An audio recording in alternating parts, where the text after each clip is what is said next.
Hello and welcome to lesson 3 of Bootcamp. I'm here with the Career in STEM kiddos. This is Camila, my daughter, and JP, my son. And I wanted to start with a question that I said I didn't like last lesson, which is this. Mila, what do you want to be when you grow up? Welder. She wants to be a welder. Jay, what about you? What do you want to be when you grow up? I personally want to build houses. You want to be a house builder. Cool. So, carpenter. Yeah, see, kind of that. Ever since she could talk, my daughter Mila, she has wanted to be a welder. And I honestly don't know where she discovered that. It might have actually been watching the welder career video on my website on the Explorer. But JP, his answers tend to change every week. It's usually something new. So that's the point of this quick little introduction is whether you're like Camila and you already know what you want and you've been committed to that since you were young, or you're like this guy back there and it kind of varies, it changes as you get new information and try new things, that's fine. Regardless, as I mentioned and I'll say again a few times more today, don't ask yourself what do I want to be when I grow up. A better question is what do I want to learn? What do I want to make? What do I want to solve? What do I want to do? Which is what you did in the brainstorm, and we'll take the next step today in this lesson. All right, say bye, guys. So I'm gonna bye. Bye. All right, so we're going to do the earring challenge again. Last lesson I had the blinking light bulbs. Today I have dinosaurs. So put me on pause. Your challenge is to find 4 careers that can somehow connect to my earrings today, my dinosaurs. I'm on the alphabetical list page. I got here just by going to the Explorer and clicking the alphabetical box. So put me on pause if you need a little bit of extra time to get to this page and find 4 careers that match.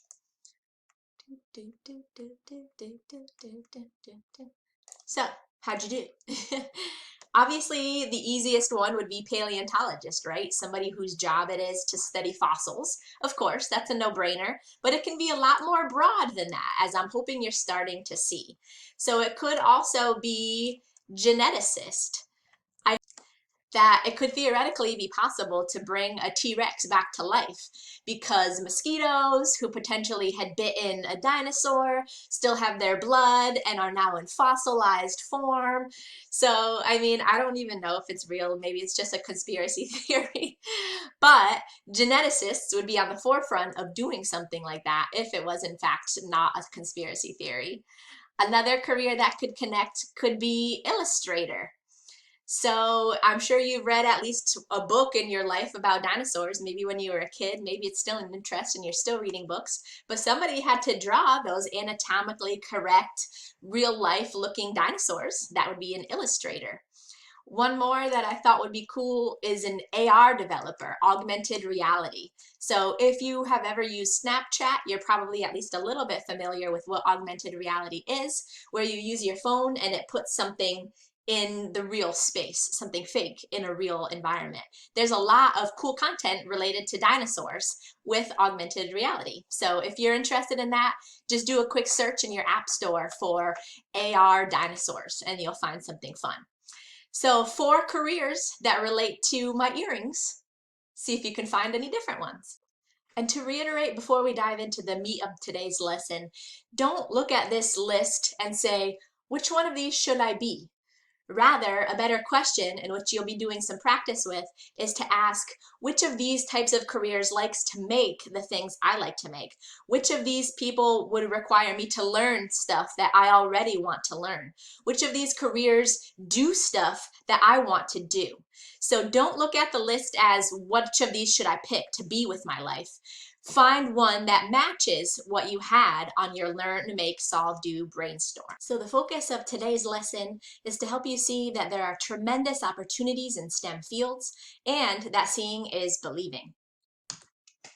So I wanted to hit you with some statistics first because this is so important for you to get a grip on while you're still a teenager. There are tremendous opportunities in STEM, and these are just 6 examples, 6 reasons why. So the demand for STEM workers, meaning companies need to hire STEM people is projected to stay strong within the next decade and beyond. So at a time when a lot of people are worried about their jobs, STEM professionals for the most part don't have to be, because there's such a strong demand for what they do. The second one here, STEM worker salaries are nearly double those of non-STEM workers. So just by being in the STEM field, you'll pretty much automatically make almost double what those in non-STEM fields make. Last I checked, the average starting salary for a STEM professional was about $38 an hour. That's significantly higher than someone working at a job like at Verizon or Walmart. So you can make double just by being in a STEM field. Number 3, this is my favorite one on the list, and what I really want you guys to know from this slide, if nothing else, take this one to the bank, is that companies are offering sweet perks like bonuses, free tuition, and more. So if you agree to work at a company for 3 years, for example, they'll pay your tuition. They will pay for you to get a degree. They'll pay for you to go to a class if you need it to do that job. I know this because I am on the advisory boards that work with national corporations. So my role on these boards is to listen to then inform what I create to help kids like you. These employers are telling me that they don't necessarily care about a college degree as much as they care about what you can do. What's your work ethic? What type of person? They hire on teachability, meaning that they can teach you what they want, not necessarily on what you know, because they can teach you that. What they can't teach you is how to be a good person and how to work hard. So they're willing to give you bonuses. They're willing to pay for your tuition if you'll go in and work for them. That is so important because you need to start looking now for those types of opportunities. So say you're interested in a career in welding. Because my daughter is very interested in that, I've already started to look at least a little bit. Obviously, she's very far away from that. But there are programs here in my area of Connecticut that are free because they're funded by a government grant, that she can get the training and that she has a 100% chance of getting an internship. They have a 100% hire on bonus when you accept a position after going through this training program. So it's free for her, and she's guaranteed a job making at least $60,000 right out of high school. That's fantastic. And that's just one example of why you need to start doing that research of what's out there now. Up here, US employers need 123 million STEM professionals. So that's a lot of jobs, and very closely connected to that first one. There's a lot of jobs, and a lot of STEM companies can't hire people enough. They need way more people than that are available. So they're desperate for workers. This one here, STEM skills are needed across all career fields. So like we've been doing with the earring challenge and throughout bootcamp, STEM is everything, and STEM skills will always be in use. So even if you end up majoring in computer science but don't end up working in a computer science field, there's still lots of skills that you'll learn in that STEM program that will apply to anything. Systems, algorithms, quality, testing. Those are just a few things that relate to any career that I perhaps learned in a computer science degree. So long story short, every career would benefit from some type of STEM training. And the last one down here, in the next decade, STEM jobs are going to be growing 13% compared to non-STEM jobs. So related to all the other ones pretty much is that just more proof that there's very strong demand for people like you, people who work hard, people who are creative and ask good questions, and people who are interested in STEM. So like I shared with you in the first lesson about my story, seeing is believing. It's so important when it comes to career exploration. For my example, as you remember, I didn't realize I didn't want to be a vet until I saw what vets did, and that just wasn't something that I could do or wanted to do as a career. There is nothing wrong with that, but what's so important is seeing it earlier than you ever thought you needed to. I think that by the time you're in college, it's way too late to be exploring STEM careers. You need to see it now to know if it's something you want to go to a high school for, to know if it's something you want to enter a training program for, to know if it's something you want to go to college for. You need to start exploring and seeing to believe whether or not it's right for you. So I have a quick demo to show you what I mean here. On the screen, you see these three options. I have three little plastic tubs. One has rice, one has cereal, and one has coins. So I'm gonna shake it, and I want you to try to guess which of the three it is. Hopefully you could hear. I'll do it a little closer. All right, which one was that?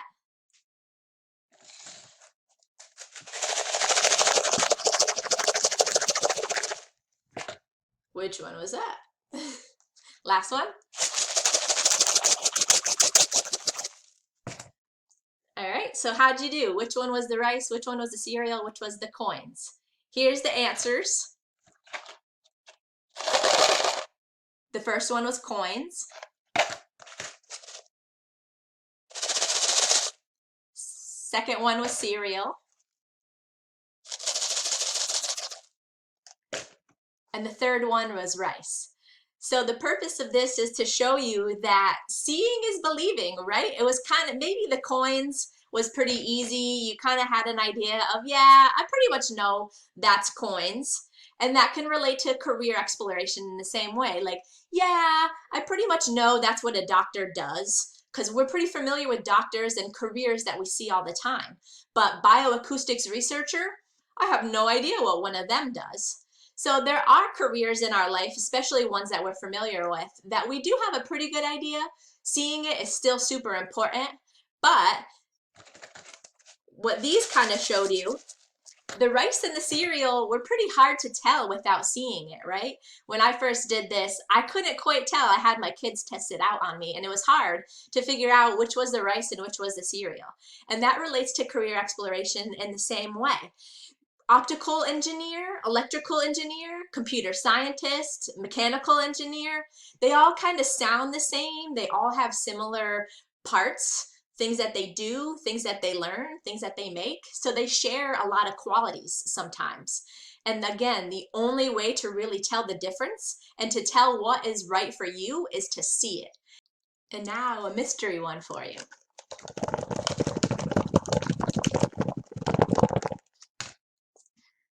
Do you have any idea what that could be? Well, you know it's probably not water. It's probably not a liquid.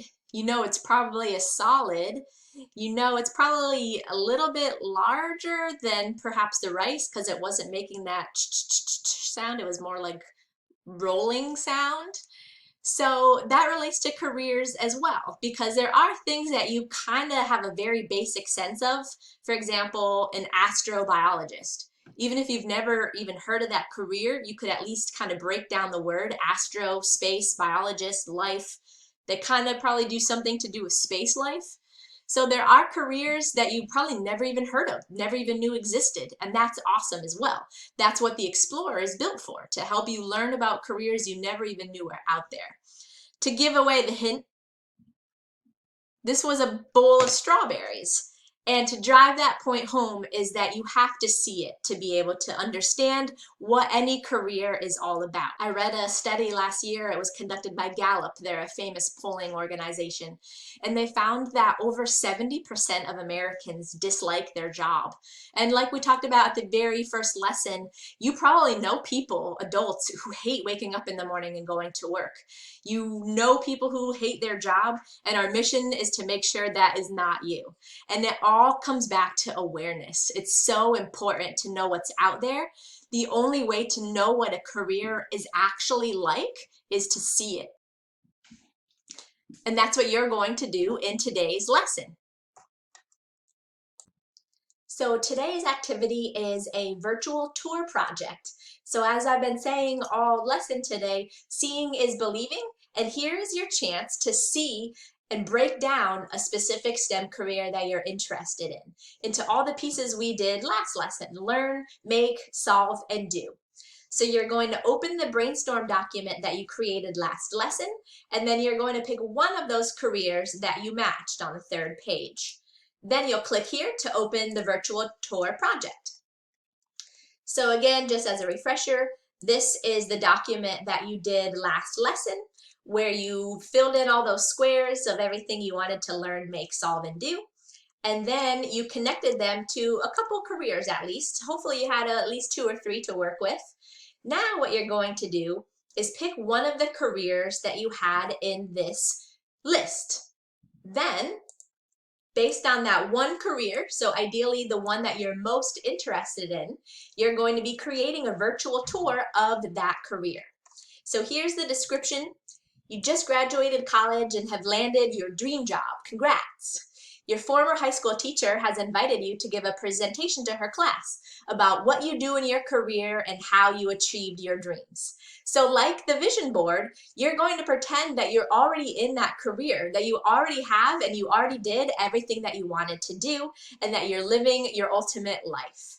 So in your virtual tour, I have down on this bottom part the description of everything to include. So you'll pretend you're in that career and you'll create a virtual tour to help others see what that job is all about. You'll include a description of how you prepared for this career, a day in the life with some helping bullet points, and some tips of what to include in your presentation with advice. The best way to create this would be Google Slides, Canva, or Prezi. Those are some great presentation tips. So this is the description, and then I've created little worksheets to help you jot down your ideas and get your project flowing. Again, this is boot camp. This is not school.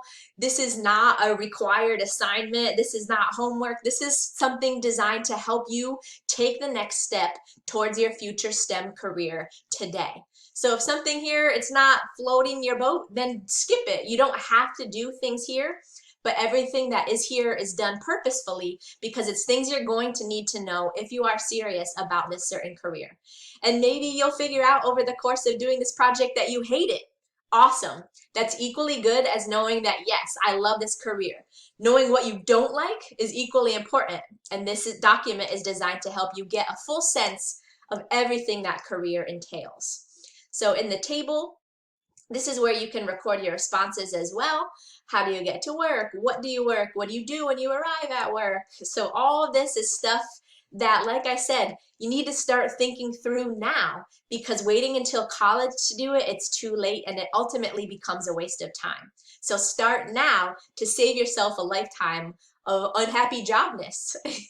We'll also have some time at the beginning of next live lesson to share. If you are really proud of your virtual tour, I'll have the first 15 minutes or so devoted to helping you guys showcase and share everything that you've created for this project. So the last piece that I will leave you with is how to approach all of this. So obviously you're not going to know all the answers to be able to fill in this table and to create this virtual tour project because you aren't that career yet. This is the first step, of course. What I recommend doing is using the Explorer to help you find the information here, and maybe even just Google in general. So remember from your last lesson, your brainstorm activity, on that last page, hopefully you had at least a couple careers that you found that matched all the things you wanted to learn, make, solve, and do. So say mine, I'll just use myself as an example. I always wanted to be something to do with animals. Specifically, like I've said a few times already, I wanted to be a veterinarian. So maybe I'm going to do my virtual tour project about veterinarian. That's the career I'm going to make my virtual tour project on. This page, all these career pages, have a lot of the information that you're going to need for your virtual tour project. So going back to that Google Doc, the first thing on the worksheet is, how did I prepare for this career? What high school courses should I take? What volunteering or internships could I do? What college do I need? Some of that you might ask your guidance counselor or a friend that you know that maybe is interested in the same thing. Your guidance counselor or teacher, those are great places to get that. And also the college and training program information can be found on this career information sheet.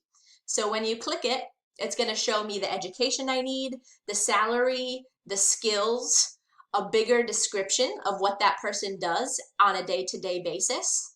So all of that, the salary, the description of what they do, can just be copy and pasted into this document from the Explorer career pages. So how do you get to work? Where do you work? What do you do when you get to work? Make this as real as possible. Like I said, pretend you're actually in this job. So where specifically do you want to live? Maybe that was one of the things you had on your vision board. When you get to work, what do you do? A great way to answer that question would be to watch the virtual job shadow. All career pages have that virtual job shadow. So just summarize what you see, because that's the answer. What do you work on during the day? Again, in the virtual job shadow. What types of activities? Again, in the virtual job shadow. Or the career page where you're reading more about it.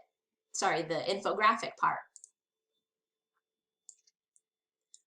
Who do you work with? Obviously, in this case, it would be pets and their pet parents. What tools, equipment do you use? What do you enjoy most? So not all of these are going to have an answer that you can just find online or on the Explorer. Some of them you're going to have to maybe Google it. Some of them you're going to have to reach out to people and ask the questions if are made. The people who are go-getters, the people who will go figure it out if they don't know the answer.